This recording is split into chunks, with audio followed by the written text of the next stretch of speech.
kings have been named after lions, and they are important figures in European heraldry.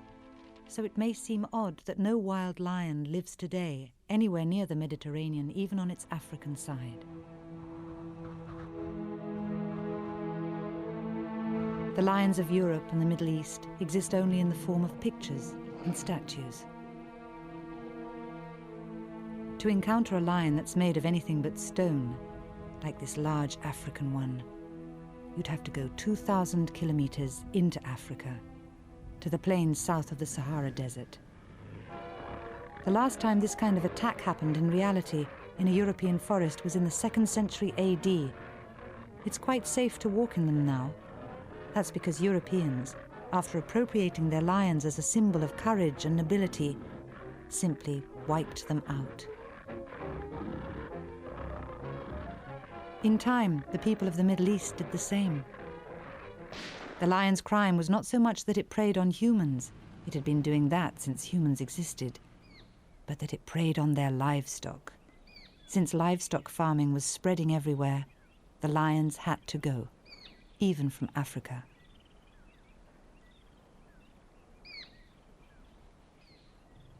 South Africa's Cape lion had disappeared by 1865. And in North Africa, one of the most famous lions of all, the luxuriantly maned Barbary lion, had been driven into its last retreat. It had once ranged through the forest that covered the land south of the Mediterranean, forests which were gradually being replaced by farms and livestock. While the lions were coping with that development, they suddenly found themselves facing invading armies as well. The Romans ranged the area to conquer other peoples, but they also waged war on the Barbary lions. As they rounded up the local populace for slavery, so they rounded up the wildlife for entertainment in Rome's gigantic Circus Maximus, where they set the lions to attack people, particularly when they were Christians. So many lions were taken from North Africa in Roman times that they disappeared completely from vast areas. One Roman general once imported 600 of them for a single victory celebration. But in the end, there were no more victories for Rome to celebrate, and the empire became extinct before the lions. The real victory in North Africa was won by the desert, the result of overgrazing by all that livestock.